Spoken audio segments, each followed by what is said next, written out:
नमस्कार सर, मेरा नाम राजू है। आज का टॉपिक ये है कि कम रिस्क लेकर म्यूचुअल फंड से करोड़पति कैसे बने। टारगेट 1 करोड़ भी हो सकता है, 2 करोड़, 10 करोड़, 20 करोड़, जैसे जैसे लेवल के लोग हैं उस हिसाब से टारगेट सेट कर सकते हैं। तो पहली बात, कम रिस्क ज़िंदगी में कहीं नहीं होता है। जब म्यूचुअल फंड का बात होता है, इन्वेस्टमेंट का बात होता है, तो सब लोग यही बोलते हैं कम रिस्क वाला चीज़ बताइए। कोई भी एग्ज़ाम देके जॉब पाना वो कितना रिस्क है, कैलकुलेट करने बैठेंगे तो समझ में आएगा कि उसमें क्या रिस्क है। बिजनेस को सक्सेसफुल बनाने में कितना रिस्क होता है वो बिजनेसमैन से पूछें या बिजनेस किए होंगे तो पता चलेगा सक्सेसफुल करने में कितना रिस्क है। अभी हाल का बात है, 1 महीना पहले मैं चांदनी चौक गया था एक व्यापारी से मिलने। उनका फ़ोन आया था कि आपका वीडियो देख के ना, कभी ज़माने में एक इन्वेस्टमेंट किए थे म्यूचुअल फंड में 93-94 में, कुछ फ्रैंकलिन कर का नाम था, और वहाँ मैंने 10 लाख रुपया लगाया था और आज तक उसको देखा नहीं हूँ। एक कागज़ हमारे पास रिसिप्ट है फाइल में लगा हुआ, और तब से मैं आज तक उसको देखा नहीं हूँ। आप आइए हमारे पास, उसमें गाइड कीजिए कि हमको क्या करना चाहिए और कितना पैसा है उसमें। मैंने कहा तब जब आपने पैसा लगाया तब से लेके अब तक देखा नहीं। बोला फुर्सत ही नहीं मिलता है, ना किसी को बताया। अमीरों के साथ एक चक्कर है, प्लॉट खरीदेंगे, फ्लैट खरीदेंगे, इधर उधर बहुत खरीदेंगे, सोना चांदी खरीद के रखेंगे, किसी को पता नहीं चलेगा, घर के मेंबर को भी पता नहीं चलता है। ऐसा फ्लैट बहुत देखता हूँ मैं, जब से चंडीगढ़ आया हूँ, ऐसा फ्लैट जो बच्चों को भी नहीं पता है। अमीरों के साथ ये चक्कर है। तो उनसे मिलने के बाद सबसे पहला काम तो ये कराया, उनको लेके ऑफिस गया, अपडेट कराया सारा चीज़, KYC, email ID, mobile number, nominee का नाम, सब कुछ अपडेट करने के बाद वो 93 में जो पैसा था फ्रैंकलिन पनामा फंड में, उसका वैल्यू लगभग 15 करोड़ रुपया मैंने देखा था 1 महीना पहले। और वो फंड इस तरह से है कि यहाँ पे उन्होंने पैसा लगाया था, NFO में पैसा लगाया था।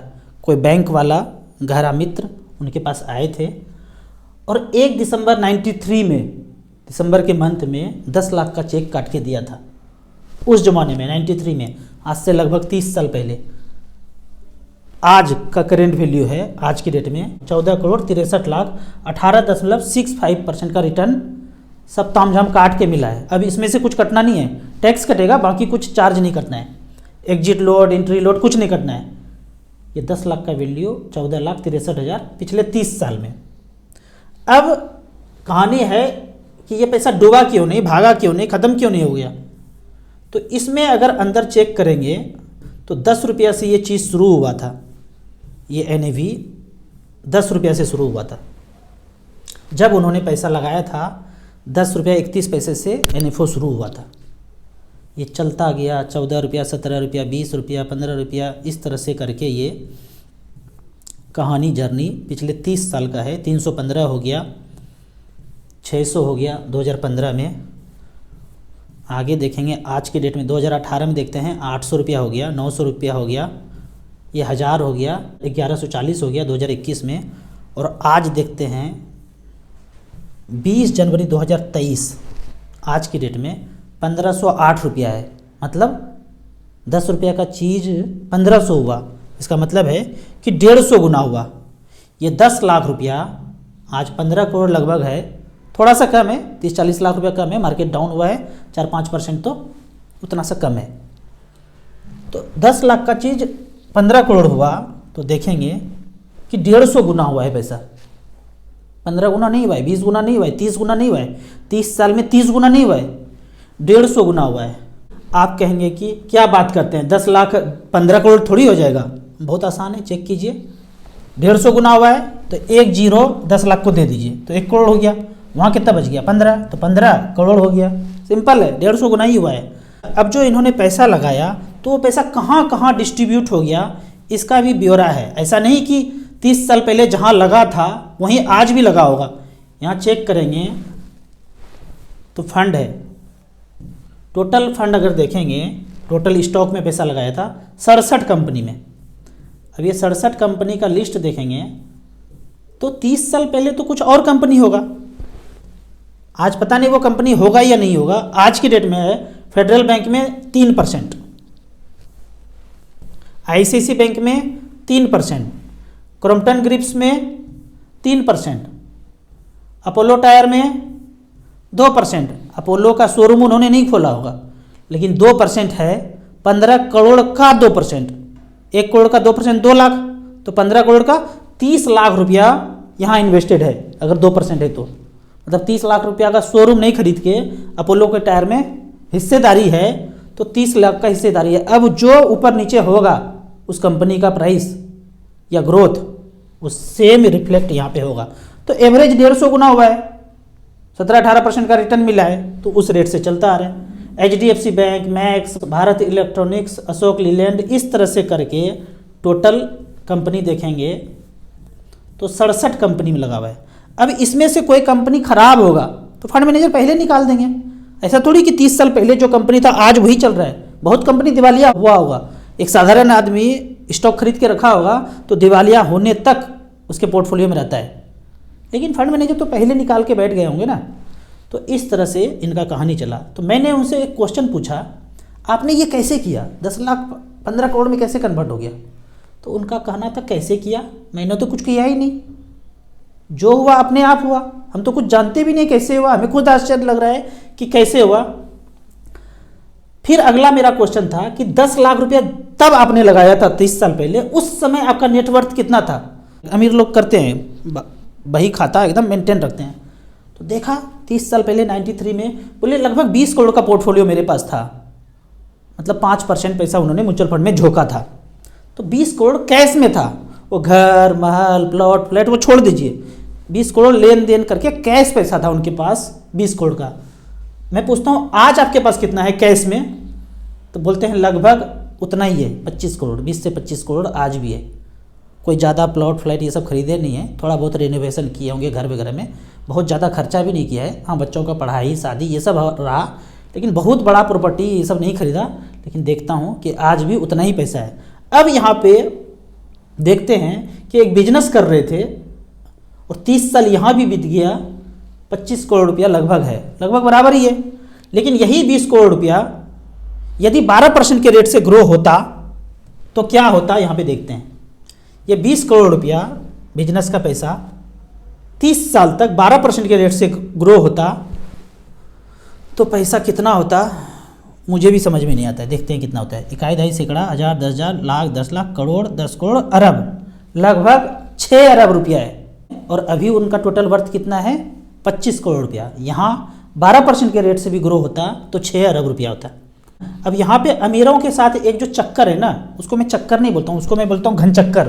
पावर पे क्यूब, क्यूब को हिंदी में घन बोलते हैं, तो घन चक्कर है। वो घन चक्कर क्या है कि अमीर लोग कैलकुलेट ही नहीं कर पाते हैं बिजनेस में परसेंटेज ग्रोथ कितना है, टोटल वर्थ में परसेंटेज ग्रोथ कितना हो रहा है।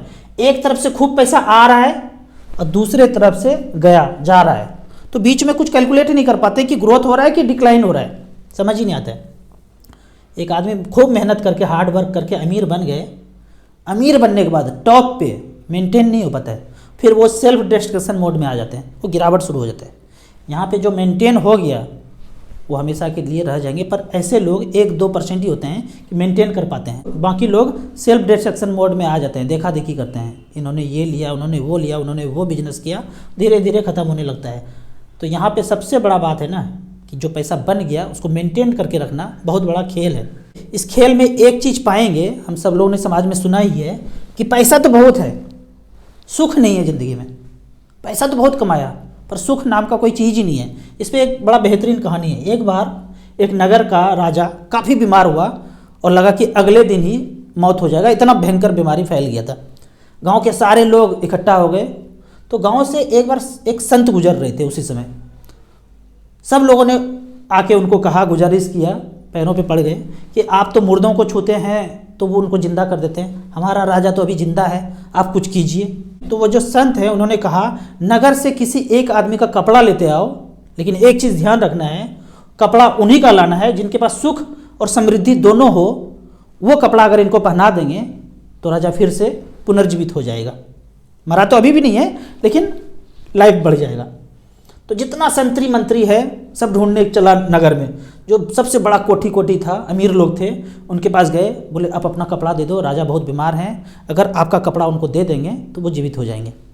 अमीर से अमीर लोगों ने कहा, कपड़े तो आप मेरे ले जाइए पर हमारे कपड़े काम नहीं आएंगे। क्यों? क्योंकि हमारे पास समृद्धि तो है पर सुख नहीं है, पैसा तो बहुत है पर सुख नहीं है। घूमते रहे पूरे नगर में, अमीरों को घूमते रहे, कहीं एक ऐसा व्यक्ति नहीं मिला जिसके पास सुख हो और समृद्धि दोनों हो, नहीं मिला। लास्ट में जब सांझ हो गया था, नदी के किनारे से जब गुजर रहे थे सिपाही संतरी मंत्री, तो सुना कि एक बांसुरी का आवाज़ मिल रहा है, सुनाई पड़ रहा है। देखे गए तो एक लड़का बांसुरी बजा रहे थे, पूरा मगन था अपने आप में, वो एकदम आनंद भरपूर था उनको। तो संतरी मंत्री जाके पूछते हैं, आप बहुत सुखी मालूम पड़ते हैं, आप मुझे अपना कपड़ा दे देंगे तो हमारे राजा का जान बच जाएगा। उस लड़के ने कहा, आप हमारे कपड़े ले तो जाइए, पर हमारे पास सुख और आनंद तो भरपूर है, पर हमारे पास समृद्धि नहीं है, तो हमारा भी कपड़ा भी काम नहीं आएगा। अगले दिन राजा मर गया, चला गया ऊपर। तो ये कहना ना कि समृद्धि भी हो और सुख भी हो, इसका दोनों का मिलाप करना थोड़ा खेल है, कला है। इस रास्ते पे अभी मैं चलना शुरू किया हूँ। सक्सेस पाऊँगा नहीं पाऊँगा वो देखा जाएगा। कहानी समाप्त होता है। अब आगे बढ़ते हैं। अभी रिसेंटली सेंसेक्स मार्केट ना 5-10% डाउन हुआ है। तो जिन लोगों ने पोर्टफोलियो में पैसा लगाया है, 1 लाख लगाया, 10 लाख लगाया, 5,000, 10,000, 20,000, 25,000, वो डाउन है। तो लोगों का कहना है, इन्वेस्टर का कहना है, आपके कहने पे पैसा लगा दिया लेकिन सब डूब गया, गिरा 5% ही है। कहना यह है कि सब डूब गया, सब खत्म हो गया। एक चीज़ आप जानते होंगे कि जब तैरना सीखते हैं ना लोग, जब डूबने लगते हैं ना, कितना अच्छा से तैर लिए, जब डूबने लगेंगे सब कुछ भूल जाएंगे, वो डूबना ही तय है, सब भूल जाएंगे। लेकिन कुछ तैराकी ऐसे होंगे वो भूलेंगे नहीं, वो तैर लेंगे। लेकिन ज़्यादातर 90-95% लोग नया नया सीखा है तैरने के लिए, डूबने के बारे आएगा सब भूल जाएंगे। मार्केट में भी यही हो रहा है। आपने जितना फाइनेंशियल एजुकेशन सीखना था सीख लिए, हमारा वीडियो, दूसरे का वीडियो पढ़ लिख के सब कुछ सीख लिए, लेकिन मार्केट गिरावट जैसे आएगा ना, भयभीत हो जाएंगे, लगेगा सब खत्म हो गया, डूब गया। रिडीम करेंगे, स्विच करेंगे, पता नहीं क्या खोपड़ी में हलचल मच जाएगा कि पीछे का सब कुछ आप डिलीट कर देंगे। यहाँ पे जो भी हलचल हुआ है ना, ये शॉर्ट टर्म है। इस चीज़ को भूल करके आगे लॉन्ग टर्म चले जाएंगे तो वेल्थ क्रिएशन होगा ही होगा। मार्केट का शॉर्ट टर्म में स्वभाव ही है, मार्केट में ऊपर नीचे होना है, होगा ही होगा। यहाँ पे देखेंगे सेंसेक्स का चाल, तो मार्केट पीक से होके थोड़ा सा 5-10% डाउन हुआ है, पर ये तो होते ही रहता है, होगा ही होगा।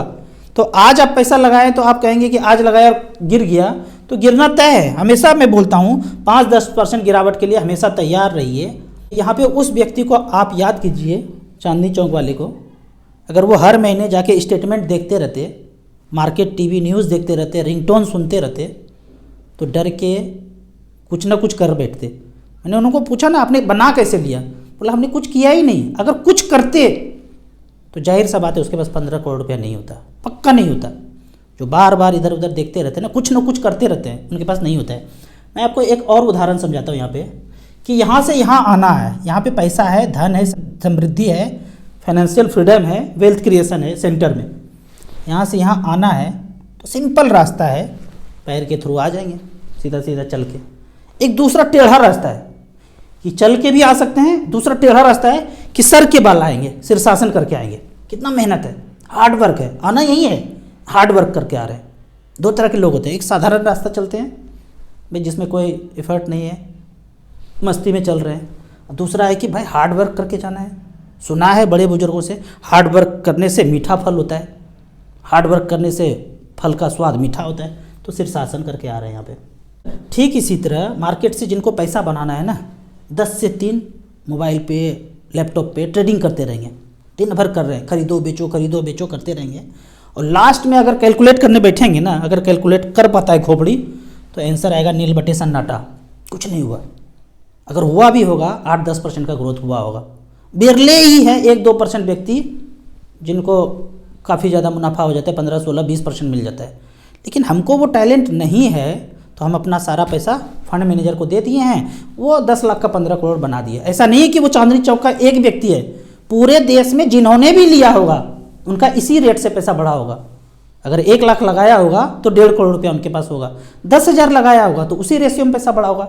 मिनिमम तो इन्वेस्टमेंट 100 रुपया कर सकते हैं। कुछ नहीं समझ में आता है, कुछ समझिए भी नहीं ज़्यादा, 100 रुपया लगा छोड़ दीजिए, 4 साल 5 साल इंतजार कीजिए। अगर आपको लगे 12%, 15%, 16% रिटर्न मिल रहा है, फिर फर्दर पैसा इन्वेस्ट कीजिए। अब मैं आपको यहाँ पे इसी फंड का मिड कैप कैटेगरी में एक रिकॉर्ड दिखाता हूँ कि पिछले 10 साल में आज आपके पास 15 लाख रुपया है, एकदम बयाना दे दिए हैं रजिस्ट्री करने के लिए, 1 लाख रुपया पेमेंट हो चुका है प्लॉट फ्लैट का, पहले से प्लॉट फ्लैट है और लेना चाहते हैं कॉर्नर वाला बर्फी साइज वाला, वो ना लेके 15 लाख रुपया, पहला फंड आता है ईडलवाइस मिड कैप, 15 लाख का वैल्यू 2013 में अगर इन्वेस्ट किया था तो आज है 84 लाख रुपया। हम ये सब बात नहीं करते हैं टॉप का, हम बात करेंगे एवरेज का। एवरेज एनुअल कंपाउंड रिटर्न नीचे में लिखा हुआ है 16%। अब 16 से ऊपर कौन सा फंड है देखेंगे, 14 बॉटम वाला, 16 में कौन सा फंस रहा है, जाल फंसाया, कौन सा मछली फंसा, 16 पे फंसा क्वांट मिड कैप, 15 लाख का वैल्यू 67 लाख रुपया एवरेज, 67 लाख रुपया हुआ 15 लाख का वैल्यू। अब 15 साल का बात करते हैं, इसको साल को बढ़ा देते हैं, इसको कर देते हैं 15 साल में देखते हैं वही 15 लाख रुपया अगर किसी ने इन्वेस्ट किया था, पहला टॉप का बोलता है HDFC मिड कैप, 15 लाख का वैल्यू 1 करोड़ 22 लाख, 15% का रिटर्न। एवरेज का बात कर लेते हैं, वो प्लॉट फ्लैट में रजिस्ट्री किया था, वो ना करके हमारा पड़ोसी लिया, हम नहीं लिए, कोई बात नहीं, 11%, एवरेज 11% का रिटर्न।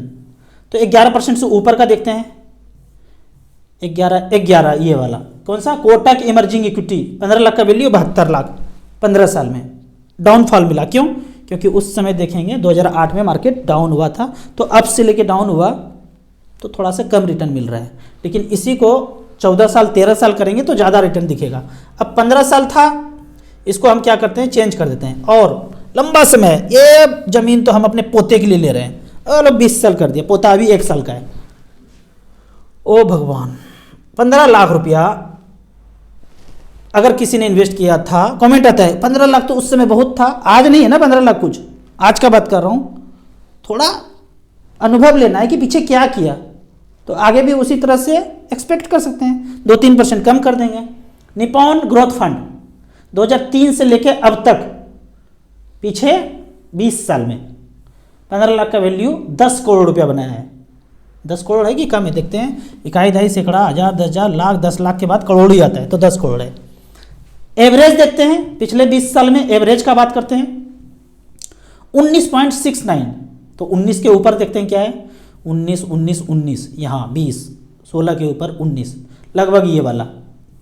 टॉरस डिस्कवरी ने 15 का 3 करोड़ बनाया है, आदित्य बिरला मिड कैप ने 15 लाख का 6 करोड़ बनाया है, वन टाइम का। पोता पोती, बेटा बेटी, दामाद के लिए जमीन खरीदना है, प्लॉट खरीदना है, फ्लैट खरीदना है। अच्छा, आपने अगर ये कर दिया, मान लो आदित्य बिरला में कर दिया, 6 करोड़ बनाया है, अब यहां घुसे अगर, तो हमारा पैसा कहां कहां गया, भाग तो नहीं गया, डूब तो नहीं गया, हेरा तो नहीं गया, ऐसे तो बोलते हैं। 15 लाख रुपया रख दिए, वो पैसा कहां कहां जाएगा, इसको देखते हैं।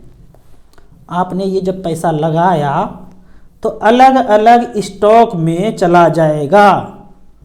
एक जगह पैसा लगा दें, सारा अंडा एक टोकरी में रख दें, टोकरी गिर गया तो सारा अंडा फूट जाएगा, ऐसे बोलते हैं ना समझाने वाले।